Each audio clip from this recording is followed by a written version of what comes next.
All right, there's so much going on, and I guess we can go ahead and begin. And welcome everybody. Thank you so much for joining AFSC Facebook Live today. This is Mary Zirkle. I'm speaking to you from Chicago, and I'm the Chicago Peace Building Program Director. And I'm super excited to welcome our guests today as we reflect upon the upcoming 20th anniversary of the events of 9/11 and the subsequent war on terror. AFSC has been involved in work around these issues for the entire time. So we'll reflect a little bit about that with my colleague and dear friend, Peter Lems, who joins us, and he and I have worked on these issues together many, many years. And then we'll have Dr. Zahir Wahab speak a little bit about the current conditions in Afghanistan. Dr. Wahab was born and schooled in Afghanistan and received his BA in sociology from the American University of Beirut, MA in comparative education from Teachers College, Columbia University, and an MA in anthropology and a PhD in international development from Stanford. But in addition to those stellar credentials, Dr. Wahab has been a tireless advocate for the people of Afghanistan and has been traveling back and forth and living in Afghanistan, being an advisor to the education department. And so he's going to be able to give us some updated information on current conditions and an analysis of really of how the war on terror has affected the situation in Afghanistan. So welcome, Peter and Dr. Wahab. But thank you. First I thought, yeah, so excited. I feel like we've been reunited. We all met at the Detroit Social Forum, the World Social Forum in Detroit, at least a decade ago, and worked together then. And Peter and I were the co-directors of an effort within AFSC called Wage Peace, which had, we had offices across the country who were really engaged in anti-war work. And I'm so excited that Peter's here because you really were part of the AFSC response in the immediate aftermath of 9/11 with the No More Victims campaign and some of that work. And I wondered if you could just share your thoughts about how we responded and the initial response, how heavy the feeling was in the country, and how there was so much of well, you'd say it in your own words. How did it feel in that aftermath, knowing that we needed to respond and that the U.S. was about to respond with a call for war? Yeah, well, the leading up to September 11th, I was working on our program on Iraq, and so we had been inspired by the bombings of Desert Fox of the Clinton administration to hire more staff to focus on what was happening in Iraq and that the war hadn't ended. And so, we had this effort, and we were sending out delegations, and we had a real focus on what happens when wars don't end, or as wars sort of leave the headlines, what happens behind the scenes. And of course, 9/11 was a shock, and I think there was a real commitment among the leadership in the organization at that time to really have sort of a commitment to education about what was happening, but also a real embrace of outreach. Thing that's in my mind is that we had staff in New Jersey and New York that were working on the immigrant program, and they were immediately talking about the backlash against Muslims in the community, and that people were being not just harassed by civilians, but harassed by authorities. And I think one thread that sort of illustrates our work from the beginning is working with communities that were impacted. The other step I think that was important is that we did send delegations to the Middle East to get more information around the background, and we sought out Afghan and Iraqi voices to articulate what was happening on their end. Everything feels like the gap in what's happened in 20 years feels huge. But I think that one of the milestones was all of the outreach that led to the huge public opposition around the world to the attack on Iraq in 2003. And I think that's directly related to the work that was done and what the war had caused in Afghanistan. Yeah. Yeah, it is just really humbling to, as I'm sure you have been, like, reflect upon this time, the last 20 years and all of the work that's happened. And I feel like, those of us in the anti-war movement, all of our colleagues at AFSC, we were constantly assessing the movement, the external events that were happening and changing. So we made an effort from the beginning to bring forward voices from folks in Afghanistan and Iraq, and but at various points also looked at the fading war. After a decade, people were really tired in the anti-war movement in the U.S. We couldn't, and there was the financial crisis, so we kind of shifted to looking at the cost of war as a way to keep people involved. Like, we were always trying to figure out how to keep things moving. But I think, ultimately, and I think this is a good conversation for all of us in this movement to be having right now, like, we did fail in certain ways. And so it's interesting to think about that. I don't know if you have any reflections on that, but look at the situation that we're in now. Troops have exited Afghanistan, but there's a dire situation, which we're going to hear more about in a second. And so it's interesting just to think about, what does success look like? How do we re-engage international solidarity? I don't know, Peter, off the top of your head, if you have any thoughts about any of that, or if you've been thinking about those things as well. I have been, and I've been thinking of the lessons not learned by civil society organizations and peace groups, but also lessons not learned by governments. And at the table for us here, I mean, one thing that always strikes me is how little we knew about Afghanistan in 2003. And as the decade almost played out, how little we still knew about Afghanistan in 2008, when Obama was elected and said that he wanted to end the war in Iraq, but needed to finish the good war in Afghanistan. And it felt like even then, with 8 years of experience of the war in Afghanistan, we still knew so little about what was happening.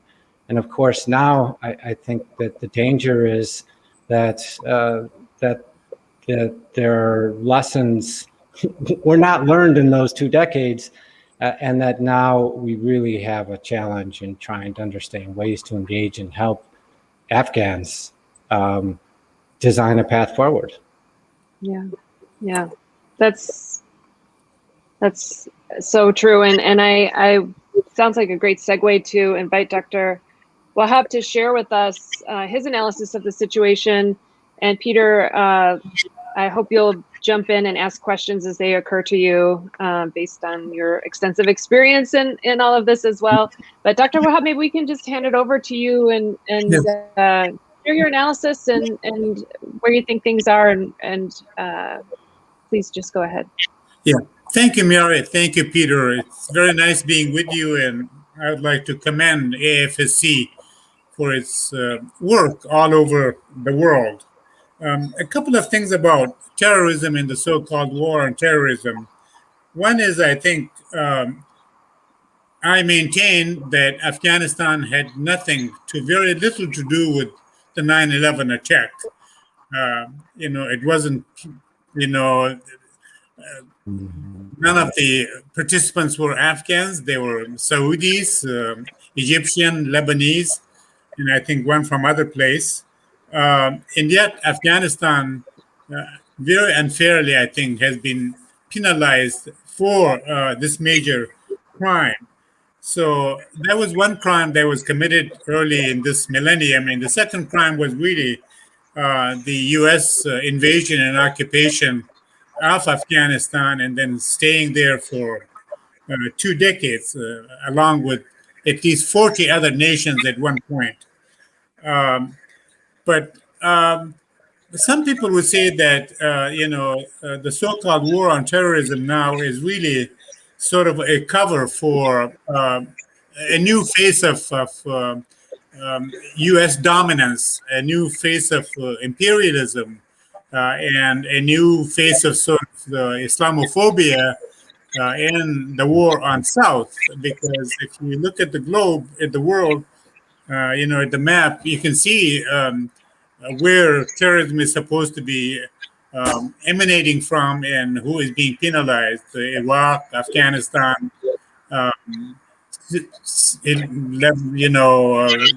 Somalia, and Yemen, and other places. So the rest of the world sees the so-called terrorism differently, and it's sort of a new narrative created by the United States to pursue its own goals of global hegemony and global dominance, and call it the new imperialism. The other point is, I think the U.S.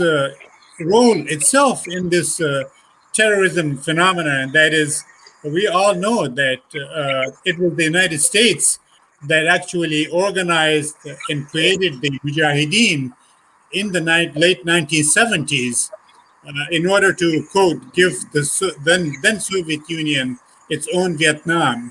So the Mujahideen, as we know, were organized, funded, equipped, and supported by the United States, mainly with the help of Pakistan and Saudi Arabia in the late 70s.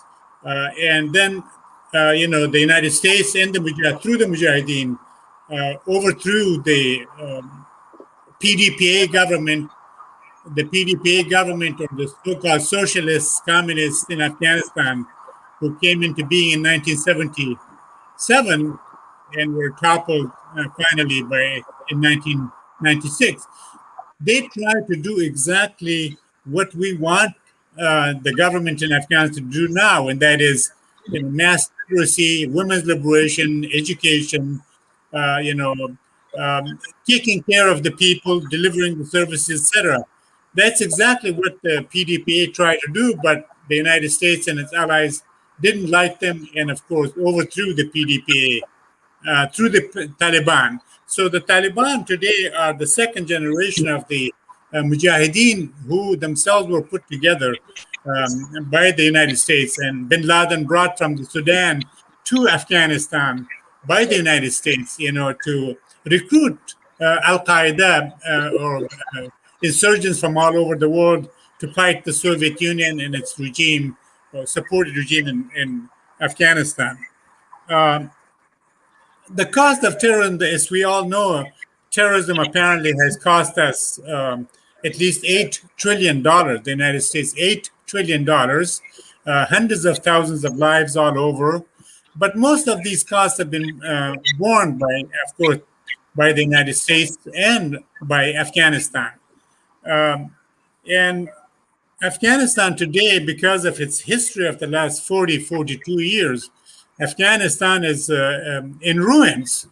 Most people, and this is the World Food Organization, the UN, the UNHCR, the EU, and even Mercy Corps, all of these people are saying the vast majority of the Afghans, as we speak, are hungry. The healthcare is about to collapse, the WHO just said. People are not going, there's no work because people have not been paid for months, although the Taliban took over on August 15th. But the people like soldiers, school teachers, government employees, many of these people were not paid for months. So one can ask, where did the money go, But also the situation today, like massive illiteracy, hunger, starvation, children suffering and malnourished, no health services, a major drought right now that has affected agriculture very severely. And then Corona, Delta Corona is out of control, and Afghanistan is not really equipped. the Taliban took over. And we should say, how and why did the situation get to this point of August 15th? I mean, what about the United States? These trillions of dollars, spent in Afghanistan, on Afghanistan, and its puppet regime in Afghanistan. Why did they fail? Why didn't they prevent this catastrophe? And why didn't they prepare the country to do better during a transition or after a transition? So I think we should hold the U.S. ruling elite and its puppet regimes in Afghanistan in the last 2 decades for their failure, massive failure on economic, political, educational, agricultural, and cultural front, and why this happened right now, which was sort of highlighted by the drama and situation at the airport. And I should say that the United States ruling elite that is was assisted, supported by the corporate press, cheerleading for the invasion and the occupation, and indifferent or misguided, misinformed American public, and I should say even some of the progressives bear responsibility for the U.S. occupation of Afghanistan, and including some American feminists, because they supported in a way the occupation because supposedly they would liberate the women and bring peace, progress, prosperity, etc. And I should say that first, there was no mission for the U.S. invasion and occupation. The mission, so-called, of nation building, sort of happened, as an afterthought. But also, it failed utterly because obviously the nation has not been readied for anything. Hence the catastrophe today. Anyway, we should move forward, and there are several, very urgent tasks, and that is the people. Most people are hungry; they have no money. The World Bank, the International Monetary Fund, and the U.S. Reserve Bank—they have all frozen the money that was to go to Afghanistan, and the money that belonged to Afghanistan.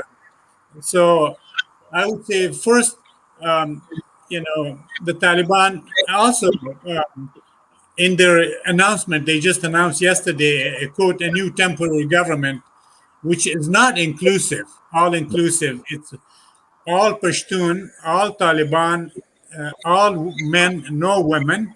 And, this was just a declaration.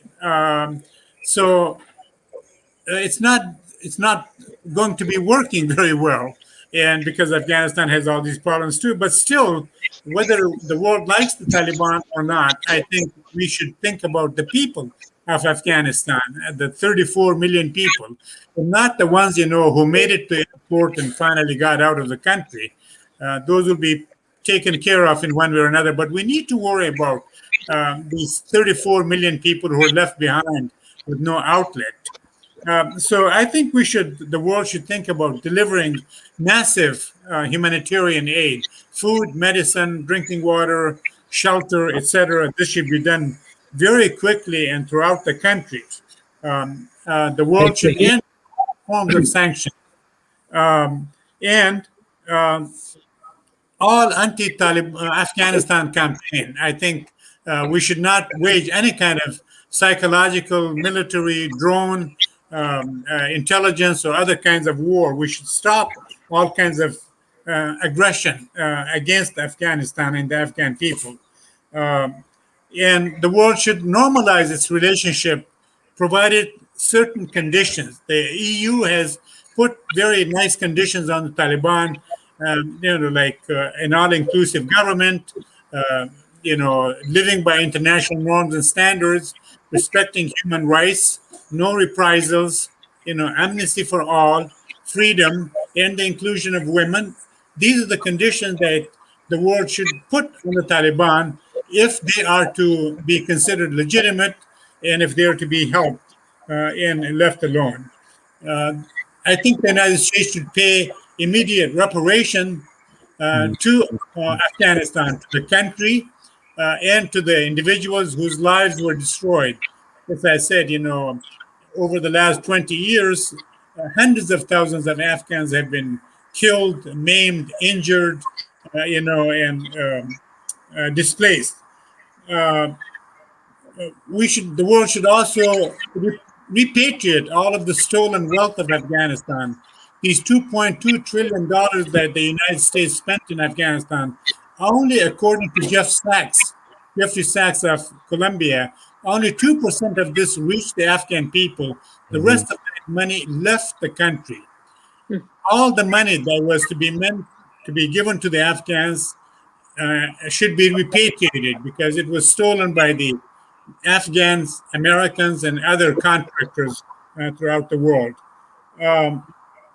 I think the world should convene tribunals for all of the warmongers, war makers, and warlords, whether they're in Washington or Afghanistan or in other countries. And there should be investigations and tribunals as to who did what and who committed what kind of crimes.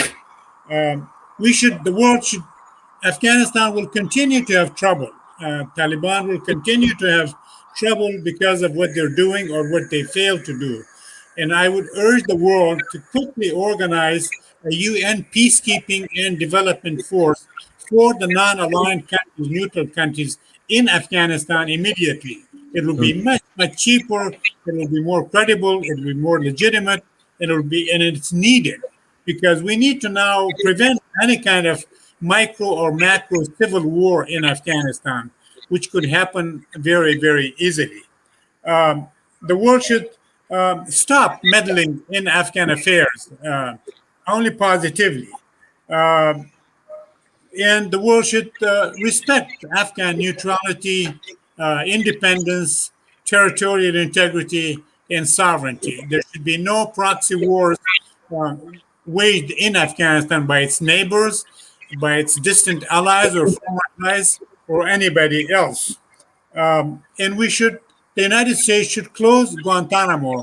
That's $13 million per year per person in Guantanamo. Apparently, there are 36 people still there. This should be given to the Afghan children. And speaking of children, you all know that about 75% of the Afghan population is under 25. So there are millions of children who are indeed suffering and they need immediate help. And the United States and the North should stop, dictating to other countries how to organize their lives, their economics, politics, governments, and so forth. Especially the United States should leave those countries who are trying to chart their own course in their own ways alone without interfering. There should be a truth commission in the United States because we should go to the bottom of this 9/11 crime and the subsequent so-called war on terror. Who knew what and when, who did what and who didn't do what. And we should also investigate the ultimate beneficiary of this new narrative or the new, policy of global war on terrorism, and that is the ultimate beneficiaries have been the military, industrial, intelligence, and media complex in the United States. They should be invested for what they've done or not done. And we should deal with other problems. The world is facing the pandemic, the environmental crisis, the inequities in America and in Afghanistan, the misspending of money and national treasure and lives, and we should deal with violence, and we should deal, as I say, we should deal with the terrorism in the United States, which didn't quite begin on January 6th, but was being organized, and January 6th was the culmination.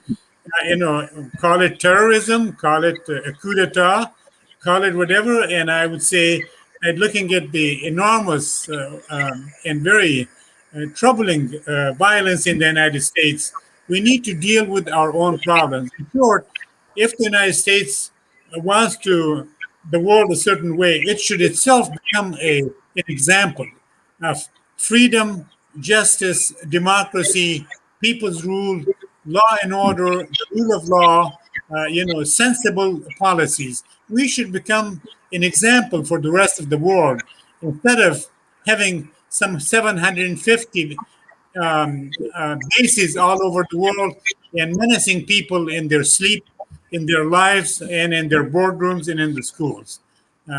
That's all I have to say. Thank you. Thank you so much, Zahir.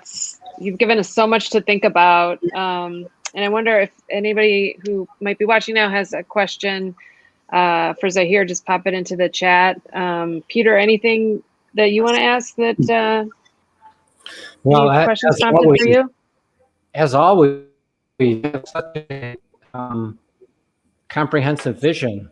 I was struck, and what I was going to ask you about earlier was this whole idea of the use of sanctions and the way the U.S. Treasury can freeze assets.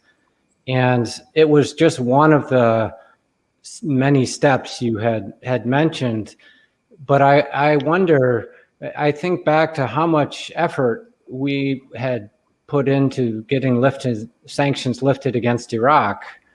And it was like a very visible, it was played out in the media even. How do you how are groups or this non-aligned movement delegation, what are some of the pressure points, do you think, or what are some of the alternatives maybe to what we had done around lifting sanctions on Iraq for Afghanistan? Well, Peter, we all know that sanctions actually do not work. Whether it's Iraq, whether it was Cuba for decades, Nicaragua, Venezuela, Iran, and other places. And when you look at the Taliban, for example, or the members of the previous government, they don't look to me like malnourished. They seem to be, they look quite well and, overfed. So I think sanctions penalize the masses of the people who have no access, no power, no resources, no voice. Sanctions do not, as you know, penalize, quote, the ruling governments or elites in those societies. Obviously, they will find a way, whether they need medicine, food, or jazz music. So it's moronic. I remember, Madeleine Albright asked about the children in Iraq, and she said, well, it was worth it. So I think what we need to convince, and obviously the European Union, the Arab countries, some of the American, organizations, non-governmental organizations, and even the government has said, here that they will continue providing aid to Afghanistan, but outside the channels of the Taliban. So I think we need to, the world and AFSC and peacemakers, people who believe in, world justice, world peace, and sanity, should keep pushing government organizations in the United States or abroad to not to adopt sanctions because they simply do not work and they penalize wrong people. I think sanctions in itself is a sort of a crime, if you ask me. And so I think that's what needs to be done. The futility of sanctions and penalizing the wrong people and not doing what they were supposed to achieve. And I'm glad to hear that a lot of these other governments and organizations, and even the U.S. government, are saying that we will continue our humanitarian assistance to the Afghan nations. And I would say, please do so, or else you have a catastrophe on our hand. Yeah, that's really interesting. And with, in your comprehensive vision, it's so fantastic that you laid out all those issues. What I was really taken with are your ideas around things that I think people cannot even wrap their minds around, but reparations for the people of Afghanistan, a truth and reconciliation kind of commission. And I just wonder if you have any thoughts about what would that look like? Yeah, I mean, my wife and I, we know people personally, In fact, I know some of my colleagues, and I keep communicating. We both communicate. We were on the phone this morning, so we know people who were actually killed in one way or another, people who were maimed, or people who were injured very seriously, people who lost their homes in these night raids, the death squads, the CIA trained death squads in Afghanistan, the night raids, the drone bombings. Well, this family, on August 31st, the night after the massive bombing at Kabul airport, which killed 170 Afghans, and 13 Americans. And then the night after, where the drone attack, the U.S. attacked a family of 10, 6 of them being children. And there was only one person left. And ironically, this family had just come home in a car, doing something to get ready for their departure the next 2 days to the United States. They're gone. One person survived. And I can name people. People lost cattle. They lost farms. They lost gardens. They lost warehouses. They lost loved ones.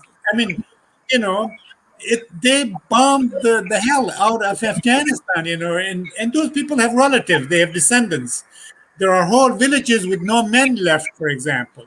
And those are the kind of things, that have deforms the society. I think it's this massive damage done, that we should think about. So if we are to prevent criminality like drugs, narcotics, prostitution, smuggling, etc. So that's what we should do. I think it's so important, it's and often remarked. I'm sorry. I don't know how you repaired, because initially when the United States started bombing Afghanistan and people were killed in their sleep, the United States would give them either $500 or $1,000 per head.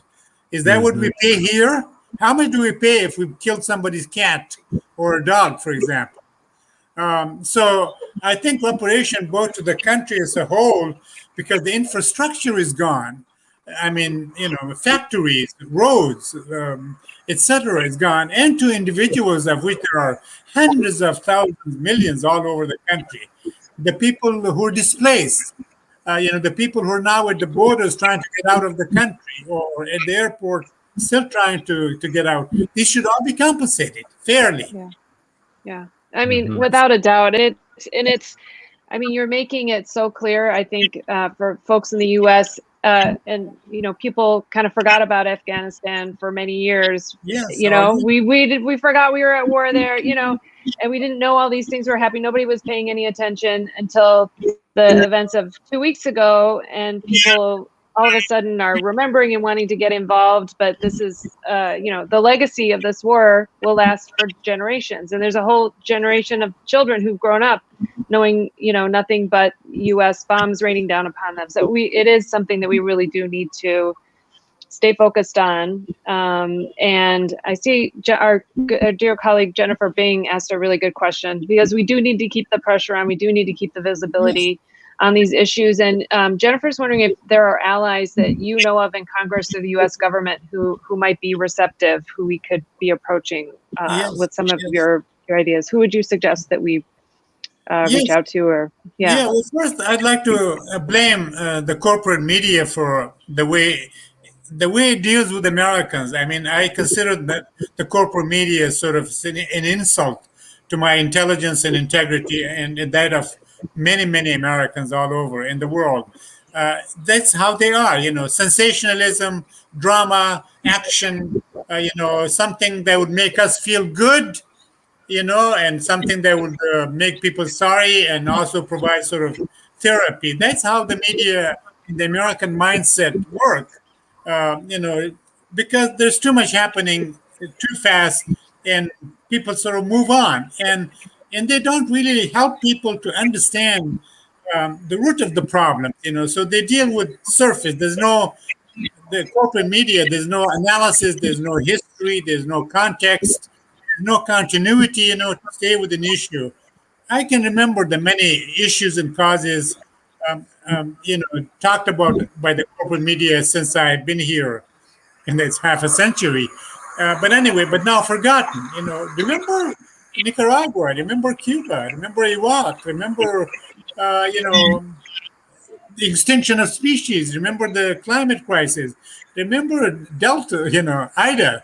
It's gone. We're moving on to something else. So I think good people, organizations like yours, the AFSC, and other organizations, whether they're Doctors Without Borders,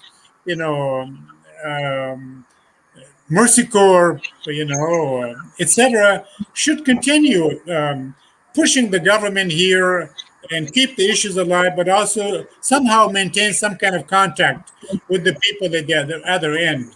Because those people, poor people, they have no contacts, they have no resources, they have no access. They're really just left, to God's will and nature's will, and it's very disturbing.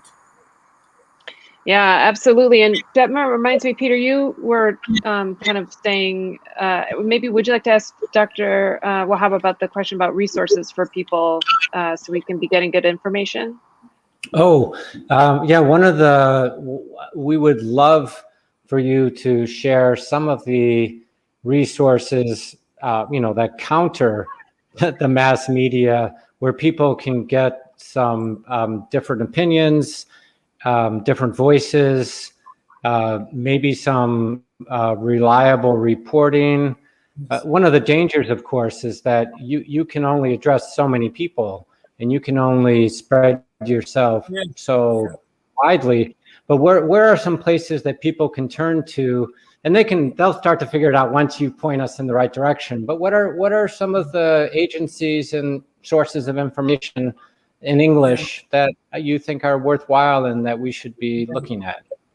Yeah, well, I don't know, although if I had my way, I would be telling people to tune into these channels, but every single day I read Counterpunch, I read, Common Dreams, I read Truth Out, I scan the New York Times, I read The Guardian, I will scan, the Oregonian.